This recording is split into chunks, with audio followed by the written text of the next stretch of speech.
Laura slammed the paycheck onto the kitchen table. The paper hit the wood with a dull, heavy thud. She stared at the numbers.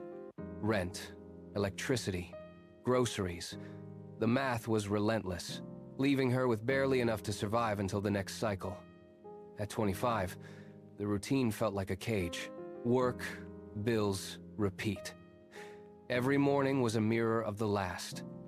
In the office break room, she stood by the coffee machine and watched a 60-year-old colleague. The woman stared blankly at a cup of cold, untouched coffee. Her shoulders were slumped, and her eyes held a hollow, distant look. The woman let out a long, jagged sigh. "I wish I had started earlier," she whispered to the empty room. The words hung in the stale air. They struck Laura with the force of a physical blow. She looked at the woman's hands, mapped by decades of labor, and saw the future she was currently building for herself. The realization settled in her chest like lead. She did not want to be that tired person in 30 years. She turned away from the machine, the hum of the office lights suddenly sounding like a countdown. She had to break the cycle. That night, the apartment was silent. Laura sat at the kitchen table, the glow from her phone screen the only light in the room. She opened a brokerage app, her thumb hovering over the interface. She had no savings to speak of, only a few spare dollars remaining from the previous month. The numbers on the screen were small, almost negligible. She navigated to a company she recognized, a name she saw every day on her commute. Her finger tapped the buy button. A single share. The transaction processed in a blink. She stared at the confirmation text. It felt ridiculous, a tiny drop in an ocean of debt. But then, the feeling shifted. The word owner flashed in her mind. She was no longer just a worker consuming her way through the week. She had claimed a stake in something larger. The weight in her chest, the one that had been there for years, loosened just a fraction. She looked at the screen again, the single share sitting there like a seed planted in dry soil. It was the first time she had done something for her future rather than for her immediate survival. She turned off the phone, leaned back in the chair, and for the first time in months, she did not look at the clock or worry about the morning shift.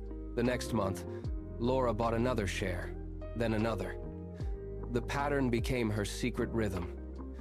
During a lunch break, she mentioned the growing portfolio to a group of friends. They laughed. It was a sharp, dismissive sound that echoed against the office walls. "One share won't change your life," one friend said, leaning back and shaking her head. "It is just pennies, Laura. You are wasting your time." Laura watched them, noting the way they turned back to their phones, comfortable in their own inertia. She did not argue. She did not try to explain the math of the long game. She simply took her plate, moved to a quiet corner, and finished her meal in silence. That evening, she pulled up her banking portal. She bypassed the manual purchase screen entirely. With a few precise taps, she set up an automatic transfer. Every payday, a fixed portion of her earnings would move directly into the account.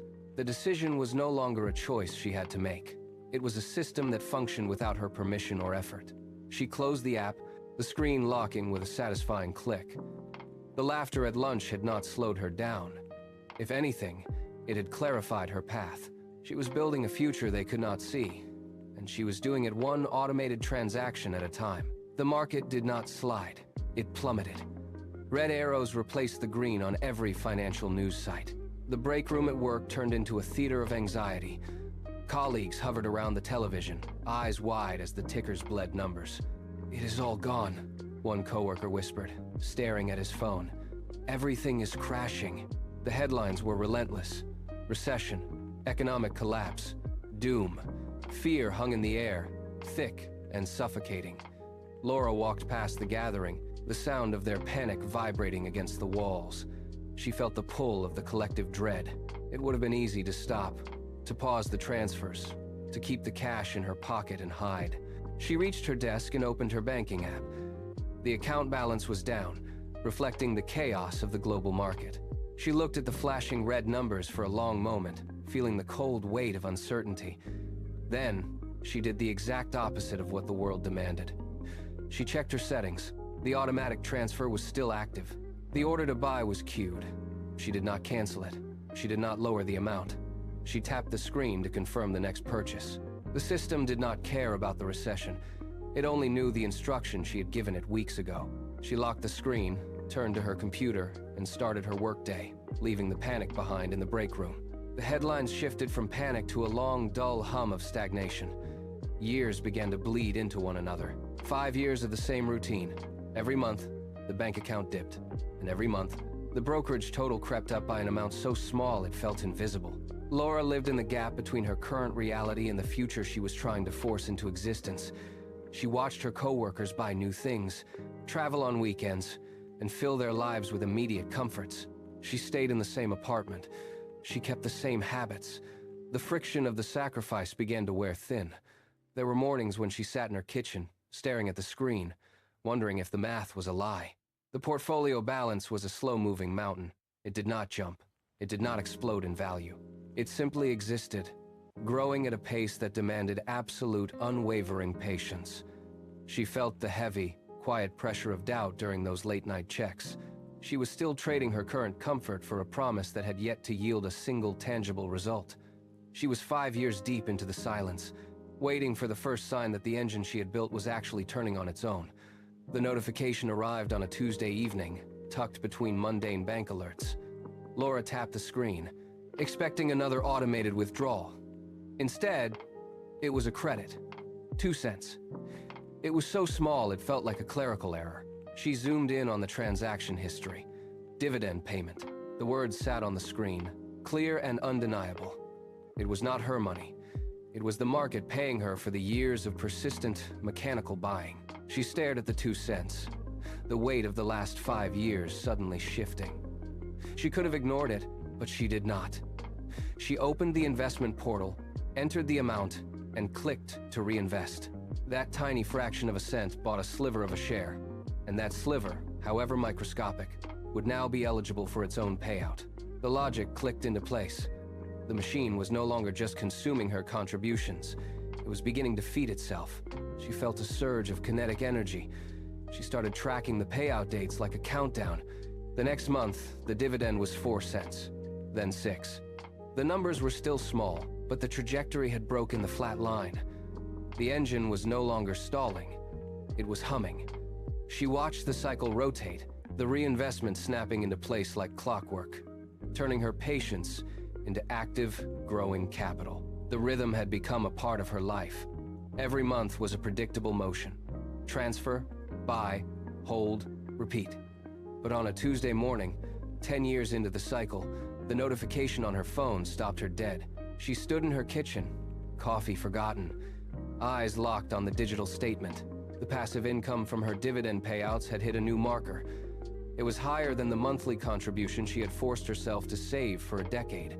She checked the math twice, then a third time, scanning the rows of figures.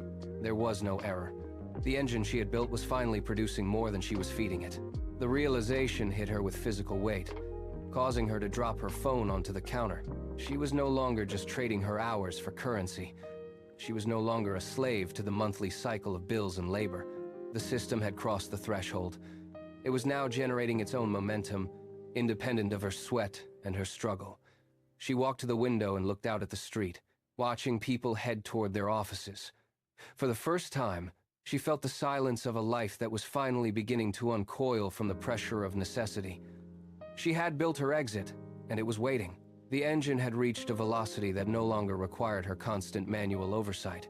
It fed on itself. Every dividend payout was immediately swept back into the market, a relentless cycle of acquisition that ignored the noise of the outside world. When the market dipped, the engine did not blink. It simply bought more shares for the same price, deepening the foundation of her holdings. She watched the numbers on her screen climb, not in a linear crawl, but in a curve that bent sharply upward. The compounding was no longer a theory. It was a tangible, heavy force pulling her toward a different life. She saw the dividend totals swell, eclipsing her previous annual savings in a matter of months. The logic of the machine was perfect. The more she owned, the more it gave back. The more it gave back, the more she owned. It was a loop of pure mechanical growth that functioned with total indifference to the labor she once performed to keep it alive. Her small, recurring decisions had become a massive, unstoppable momentum. She checked the balance. The digits shifted again. The engine was humming at full capacity, and the wealth it generated had finally outrun the need for her to ever trade time for survival again. 20 years had passed since that first share. The office building looked exactly the same, but the woman walking through the lobby was not the same person. She pushed through the heavy glass doors, her pace steady and measured. She did not look at the clock on the wall. She did not check her emails. She walked straight to the manager's office and knocked once. The door opened. She stepped inside and stood before the desk. The manager gestured toward a chair, but she remained standing. She reached into her pocket and pulled out a single folded piece of paper. She laid it flat on the mahogany surface. It was a letter of resignation. The manager looked up, eyes wide, mouth opening to ask a question that never came. Laura did not offer an explanation. She did not ask for a counteroffer or a raise. She simply watched the man stare at the paper as if it were a foreign object. The air in the room felt light, stripped of the old urgency. She had traded 2 decades of discipline for this exact moment. She turned toward the door, leaving the letter where it lay, and stepped out of the office for the last time. The hallway stretched out ahead, quiet and empty. She heard the click of her heels on the linoleum, a sound that no longer signaled a start to a shift, but the end of an era. She passed the break room where she had once sat, staring at a cold cup of coffee, paralyzed by the weight of the future. She did not stop. She pushed through the main lobby doors and stepped onto the sidewalk. The midday sun hit her face, warm and unhurried. For the first time in 20 years, there was no phantom deadline pulling at her focus. No alarm would dictate her morning. No manager would measure her worth by the hours she surrendered. She walked toward the center of the city, watching the crowd rush past her. They were locked in the same cycle she had finally escaped. She took a deep breath, feeling the air move through her lungs without the constriction of stress. Her time was no longer a currency to be traded for survival. It was hers. She turned a corner and vanished into the movement of the street, a person who had built her exit, step by step, until the path to freedom was the only one left to take.